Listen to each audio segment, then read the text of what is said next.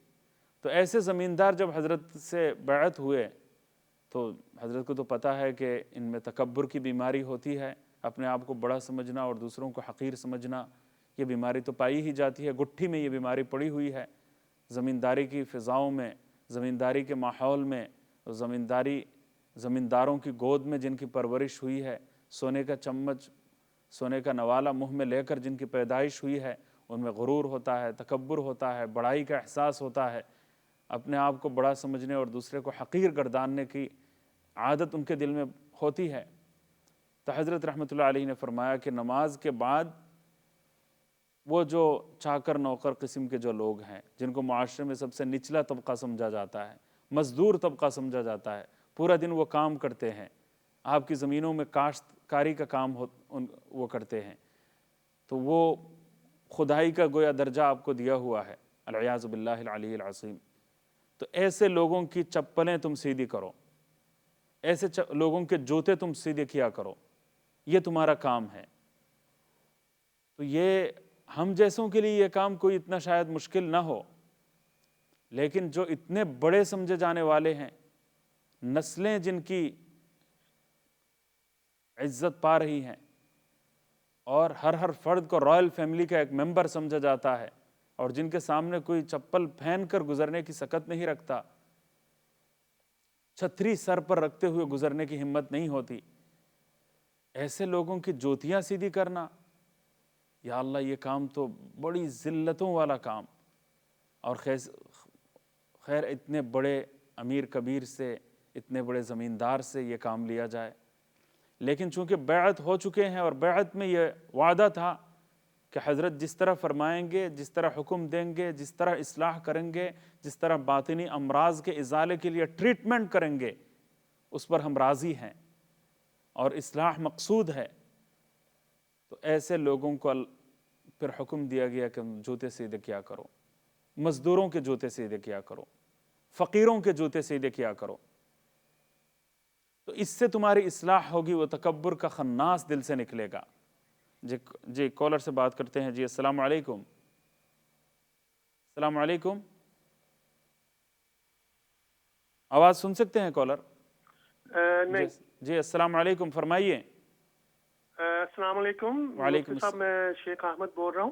جناب شیخ احمد صاحب کیسے ہیں؟ جی مجھے سوال کرنا ہے زکوٰۃ کے بارے میں۔ جی زکوٰۃ کی کچھ رقم میں نے اندازے سے دی تھی، جی تو جب میں نے بعد میں حساب لگایا تو رقم جو تھی وہ زیادہ تھی، زکوٰۃ کے پیسے کم بنتے تھے۔ جی تو اب جو اوپر کی رقم ہے وہ زکوٰۃ کی نیت سے دی گئی تھی، تو اس کے بارے میں نیت کوئی اور کر سکتے ہیں نہیں للہ وہ یا خود بخود صدقہ یا اسی میں نہیں رہے وہ گی؟ خود بخود صدقہ بن جائے گا، وہ خود بخود صدقہ بن جائے گا، اس کا ثواب آپ کو مل جائے گا انشاءاللہ تعالی۔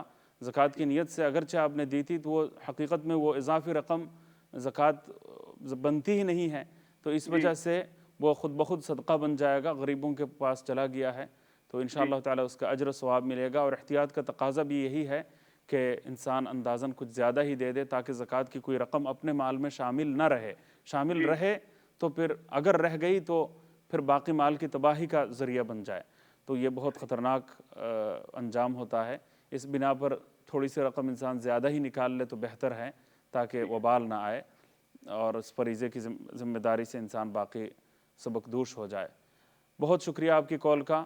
محترم ناظرین، اللہ تعالی رمضان المبارک کا جو مقدس مہینہ گزرا ہے اس کا حق ادا کرنے کی توفیق عطا فرمائے، اس کے مطابق باقی زندگی کو ہم ڈھالنے میں کامیاب ہوں، ہم اصلاح کی طرف متوجہ ہوں، اصلاح نفس کی طرف متوجہ ہوں، اور نیک اعمال جن کی توفیق رمضان میں ہوئی ہے ان کی عادت باقی زندگی میں ہمارے اندر پیدا ہو جائے، اس کی کوشش کی جائے۔ یہی رمضان کا بڑا پیغام ہے۔